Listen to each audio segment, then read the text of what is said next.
Hi everybody, it's Jim from Sprague Woodturning. This week I'm going to take this roughed out cherry burl vase and combine it with some soapstone, and it should give us a really awesome look. I was fortunate enough that the tenon was already in place on this piece, and because this is an end grain turning, typically the tenons will stay relatively round and there's no need to really true them up. So the goal is to turn away all this anchor seal that's on this piece before we do any inlaying of the soapstone. So I also need to talk to you about these giveaways that I'm doing. There are still scammers out there pretending to be me and asking for the shipping. I will say this again, please. If you win a bowl from me, I will never ask you to pay the shipping. So please do not get caught up in these scams. It's happening almost every giveaway now, and I'm really worried that they're going to eventually get somebody. So please, um, and actually, a person that got a hold of me said that they were using my likeness and everything. So I guess that's just the world we live in today.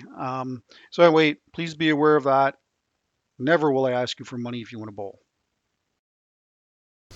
All right, so we are mounted outboard, and as you can see, it is trued up on the inside. I haven't done anything on the outside. That's how far it's off. Um, Sorry you missed that, but somebody forgot to turn the camera on. I thought it was on.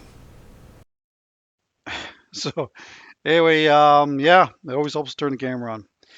So before we can do any inlays, we've got to get rid of all this bark. And this is just a little tiny burr that came with my Dremel tool setup, which I'm using here as a Dremel tool.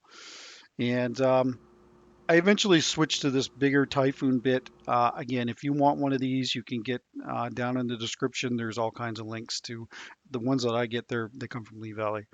Anyway, it's more aggressive and it can really move a lot of material quite quickly. So you got to make sure you got a good grip on the Dremel tool or else it could skate across your project. At this stage, probably not a huge deal if it did, but I try to limit that as much as possible. And there you go. I mean, that's what it's going to look like on the inside. Should look pretty nice with all the soapstone in. So on the back side, again, I'm using the Typhoon bit, but I want to leave these cracks as natural as I can. So that's why I've switched back to this smaller burr that you see. And it just, I find that it really gives you a more natural look, almost like the wood grew around the stone and then was harvested. So that's kind of the goal when I do these inlays in this manner.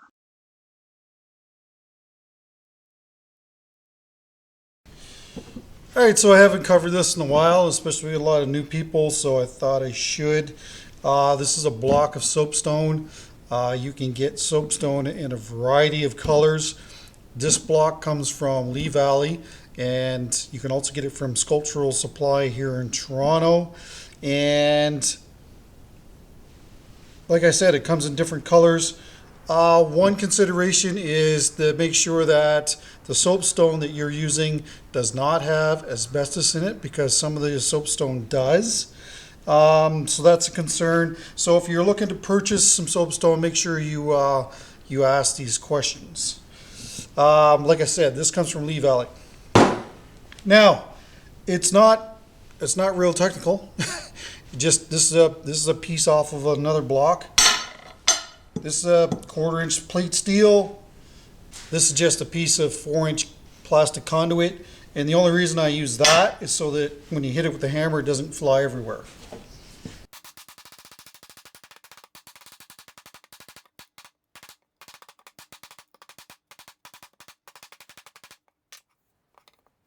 All right, so what I have here is a sieve. I don't know what size it is, probably 1/16 of an inch, I think, something like that. Anyway, this is just a piece of cardboard. It's got a bunch of tape on it from years and years of doing this. And so I just scrape this stuff off here.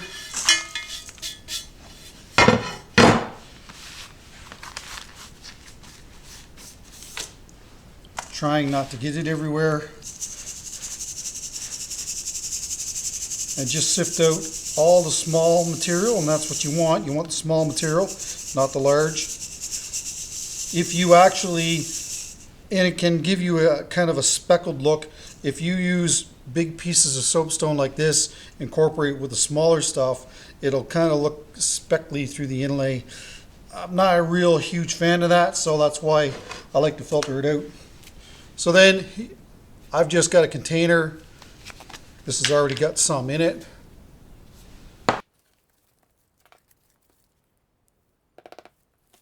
And that's it. I mean, you just keep hammering the material down until it's small enough for you to work with.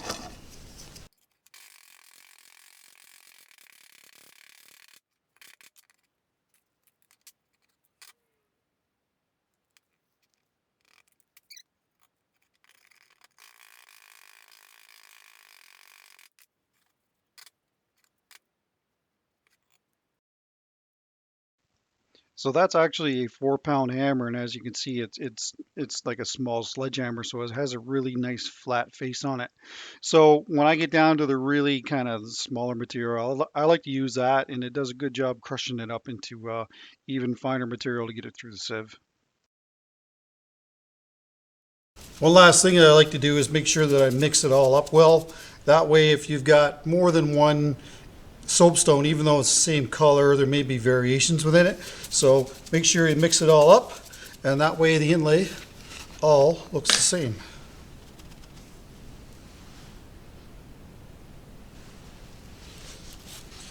All right, so the outside of this piece actually isn't really that bad, besides this big crack, and got some cracks going down here. There's already some thin CA glue in here from when it was drying, but I'm gonna have to go around and hit all of these areas and do some filling there and there as well. Just a couple spots on the outside, not a whole lot. But inside it's, well, it's pretty bad. So that's going to be all filled. So what I'm going to do is just these areas here, I'll put a little bit of soapstone in there, and then I'll hit it with the CA glue, and then I'll run tape over this joint. That way all the material is held in place, and then we will put the soapstone in and hit it with glue. Speaking of glue, we are going to use the Starbond Thin, and of course the accelerator. I find if you shake the material, the container like this, the real fine stuff will come to the surface.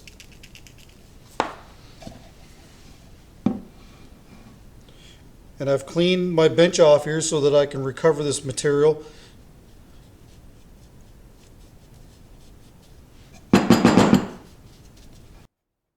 If you're wondering why I want the glue down in there first, that's because if I put tape over that, the glue may not have made it to those cracks. So it was important to fill them cracks uh, during the first filling.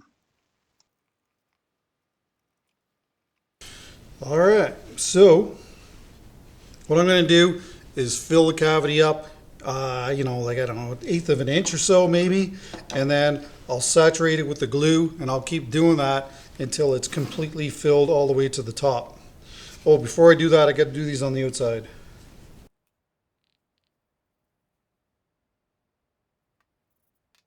Really, really nice burl eyes on here.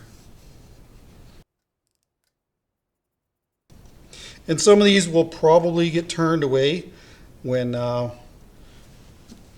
trim this up tomorrow. I'm going to leave this sit overnight. It's near the end of the day here anyway.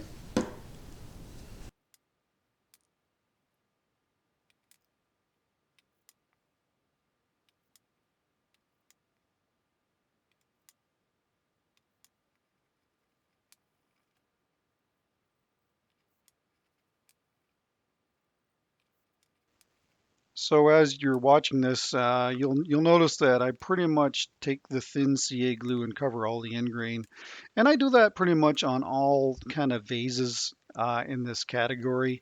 You'll see me when I flip it up here. I'll eventually put glue all around the outside of the end grain here as well, and that does a couple of things. That prevents any other cracks that may form later on, and It also helps when finishing because the end grain, of course, will absorb more finish than the rest of the piece. So if you put some CA glue on there, you stabilize it, you seal it, and it uses less finish in the end.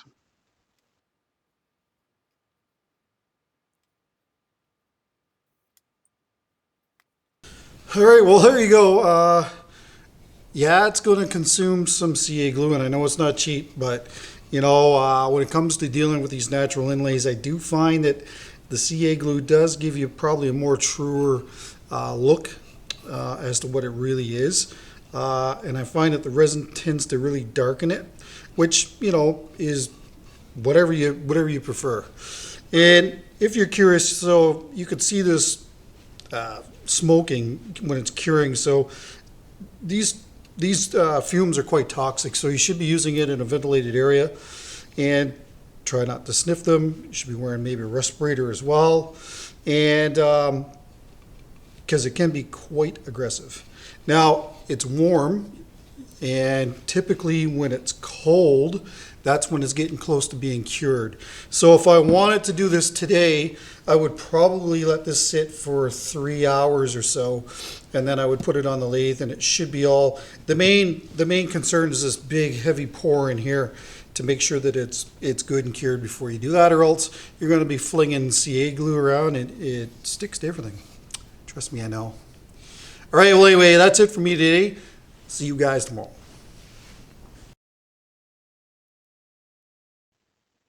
All right, so it is the next day. Here I'm using the Hercules to cut back this soapstone and cherry burl. It certainly will maintain its edge a lot more than high-speed steel will. That's actually the Osprey that I'm using there to get down in that little deep cove. And here I am back with the Hercules. So, you certainly can do this with high-speed steel, like the David Ellsworth gouge, like I typically use, that I used when I roughed this piece out. And by all means, you certainly can use a gouge. You'll just be going to the grinder a lot. This soapstone will really take the edge off of high-speed steel quite quickly. You might be able to get a pass or two in, and then that's it. You'll probably have to go sharpen. So I'm just taking some shearing cuts with the Hercules here, and like all these natural inlays, this piece I believe filled it 4 or 5 times. So this is the irritating thing about working with natural inlays is doing the repeated filling. Now, if you take this soapstone and combine it with resin and put it in the pressure pot, you're probably going to you won't have any bubbles. Very, very few anyway, compared to what it would be with the CA glue. But like I said, it throws the color off a little bit, and if you're fine with that, then perfect. As far as making a stronger joint, I'm assuming that the resin in the pressure pot would certainly give you a stronger joint as well. But the thing is, if you took that same resin, and I plan on shooting a video on this, just to do the comparison. So mix up the resin and soapstone and put one in the pressure pot and then do the same thing and just cast it on the bench. It would be interesting to see how many voids and bubbles are left behind in the inlay when I do that. So, I'll try to cover that in an upcoming video, and we can, basically do some talking about it. But there you go. I mean, there you can just see how many voids have to be filled. And so here we are with the second filling, and it's pretty much the same as the first. I try to maybe use finer material when I do this, and flood it with the thin CA glue again, and just keep working my way all around the piece, and put it back on the lathe and true it up, and then see what you're dealing with after that.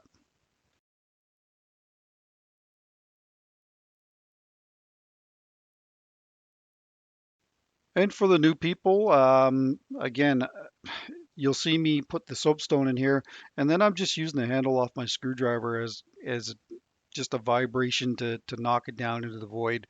I know that there's been lots of suggestions over time here about using vibrating devices. I just don't see the need for it, not when it's being done on this scale. So, again, just all of these little irritating fixes will really eat up a lot of your time. Uh, but in the end, when you stand back and look at it, you kind of say, yeah, that's a really nice piece, and it's really cool that it looks like the soapstone actually grew within the piece.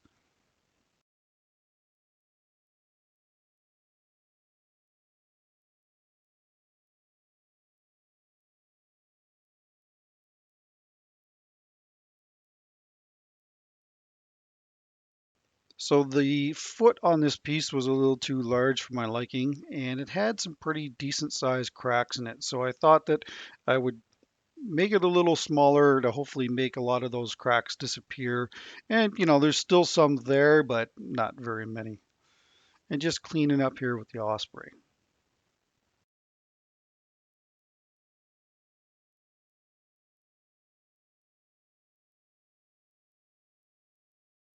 So here I'm still using the Osprey to clean up the very top of the vase. And here it's on its side, and it does a really good job eating up all that extra soapstone and CA glue that's on the surface. I was having some tear out issues on the end grain, just slightly right of center, right there, what I'll call the belly. And you'll see me, I'll switch back to the 5/8 bowl gouge from David Ellsworth, a freshly sharpened edge. And anyway, I'll show you how I deal with that. But before we can do that, we've got to do another filling. So this is the third. Don't worry, I didn't fill them all. And certainly as you go here, there'll be less and less, and you won't have to fill as many. So here I am with the gouge, shear scraping the outside. Again, I believe that is the most effective way to do it. And if you look at the tool rest, it's elevated. So there is a handle in the back that you loosen the tool rest from, and sometimes the gouge can hit that. So the handle on the gouge. So if you elevate it, it will clear that, and then you're just cutting higher on the surface of the vase or the bowl. And if you're having issues like that, give it a try. You'll find that the tool will glide nicer along the very top of the tool rest, and you won't kind of be interrupted by the handle touching or bumping into the handle that releases the tool rest as well. So as far as dealing with that torn out end grain, this is what I'm attempting to do. I haven't gotten all the way down to the bottom here yet. And I'll, when I turn the lathe off, you'll kind of see the condition of the surface. But I'm just lightly, and I mean very lightly, touching that. I'm not putting hardly any pressure on that at all. And it's just clearing up any leftover glue, cutting that soapstone back a little further. And if you're too aggressive with it, you might get a dig in, and then you're kind of setting yourself back. So just really light sweeping cuts, and then you can definitely see the difference between where the transition is at the bottom and on the side. And anyway, this is one of the more effective ways that I've found to deal with end grain that's at the very base of a bowl like this, where where it's basically an end grain turning. A lot of burls are like this as well. So if you follow these principles and just take very very light cuts, you should get rid of that tear out, and everything should be good.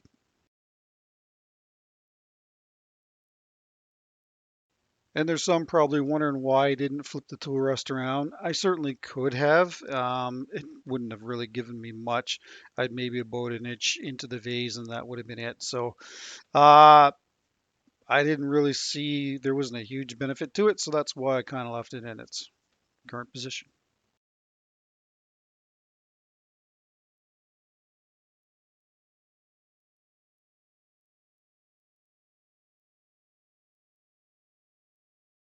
So there you go. Everything is nice and crisp and cut cleanly, and we are ready for sanding, finally. So this is the sanding attachment, the extension that I use quite a bit on the channel, and it's quite small down on the very base of this, so I had to go to that. So that's a 3.5 inch nipple disc on a disc that I've ground down, or a disc holder that's around an inch and a half, probably in diameter.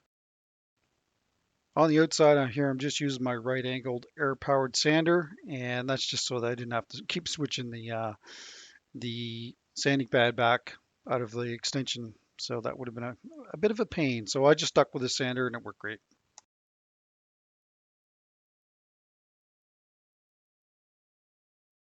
So this is what the surface looks like. It's been sanded to 180.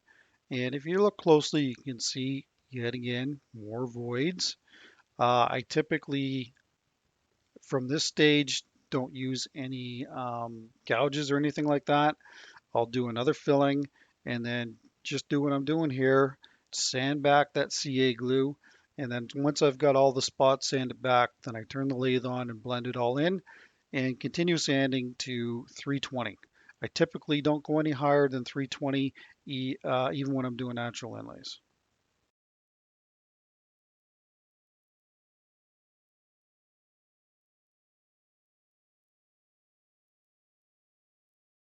All right, well, it's been quite a chore to get here now, hasn't it? So, we're going to use Waterlux again, original VOC, medium sheen. We haven't used it on any of the cherry yet, so this should look nice. And so anyway, I just want to use the Waterlux to make sure that it's good with cherry, but I'm sure that it is.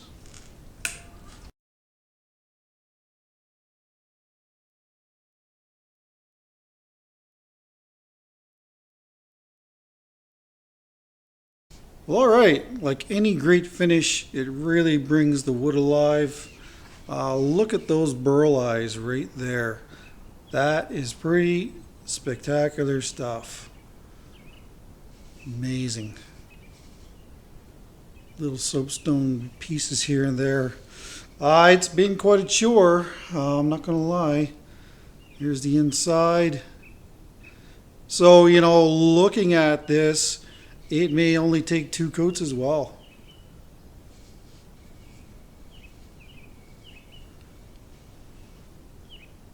Beautiful. All right, we'll see you tomorrow for the next coat.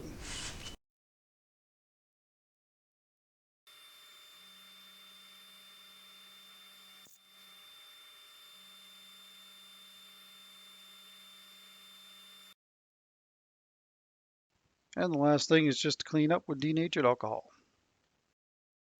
Well, good morning. This is the second coat of Waterlux, original VOC. Um, don't know how it's going to respond to the steel wool. I suspect that it probably will take 3 coats. The steel wool, I believe, is probably more aggressive than the buffing is, so that's probably the reason for it. But we'll see.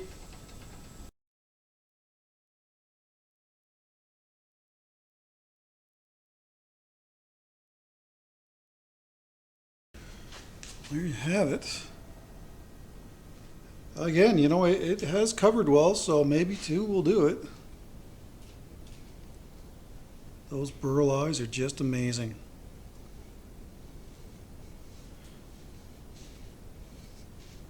And the soapstone ain't bad either.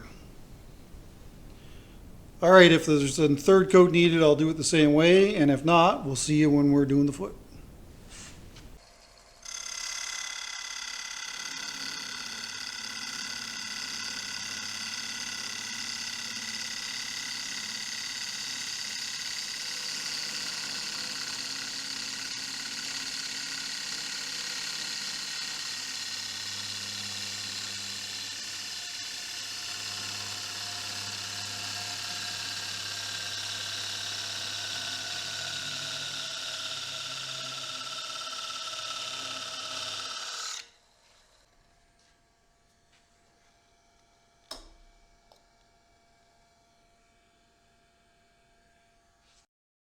So there were probably a bunch of you saying, "Oh, he's going to lose the piece off of the waste block."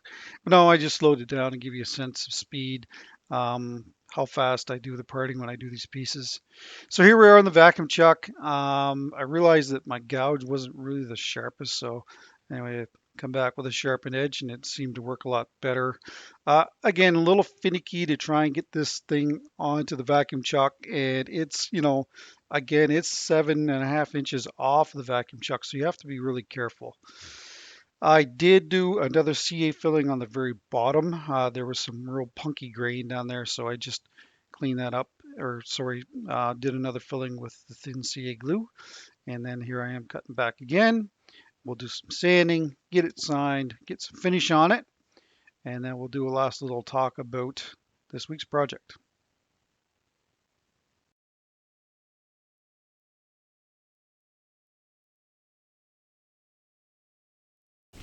All right, let's have a last little look at this beautiful little cherry vase.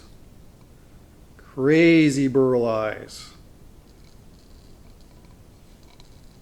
And I know that a lot of people, the reason why they subscribe to my channel is because of these natural inlays.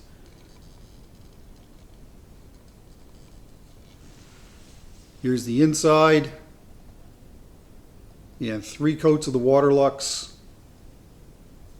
Using that 4-roll steel wool is a lot more aggressive than the buffing compound, so that's why we had to do 3 on this. There's the very base. Still needs 2 more coats of finish. Might be able to get away with 1 coat because it's saturated with that CA glue, but we'll have to see. The piece ended up being 5.5 across and 6.5 tall, and is absolutely fantastic. I really like this piece. Been holding on to it for a while, and I figured that I would go ahead and finish it. It's funny because the cherry that kind of grows in this area, the stands that it grows in has a lot of, I'll call it flawed wood. There's some burl in it like this, but from a commercial standpoint, if you wanted to saw it, it's really not that good. It's good for us turners though. So, I mean, there's certainly a benefit to us when it comes to that. And because of wood turners, we can work with a lot of difficult woods that people that are doing woodworking can't work with, so, or don't want to. So that's one of the great things about being a turner. Anyway, let me know in the comments what you think about this week's video. And of course, next week we are going to make the 45,000 subscriber giveaway bowl. Crazy how my account's going. Thank you so much for subscribing. If you haven't subscribed, please consider doing that. My analytics are telling me that like only 9% of the people that are watching my videos have subscribed. So, geez, please subscribe. Anyway, this is a fun project, and hopefully you guys enjoyed it. The last thing that I want to talk about is this video is going up on Friday. So Friday, Saturday, and Sunday, I will be at the Petawawa Home Show. Now, I booked that show 3 years ago before COVID hit. So I don't have a ton of stock. But hey, if you got time to kill and you live in the area, come on down to Petawawa and we can talk some turning and you can have a look at my work firsthand. All right, well, that's it. Hopefully you enjoyed the video. Please give me that thumbs up. And of course, sharing with my friends is probably, sharing with your friends is probably the biggest way to grow my channel. So, and I really appreciate it if you do that. All right, well, that's it. Take care, stay safe. Don't forget that bell, and we'll see you for the 45,000 sub bowl. Bowl? Maybe.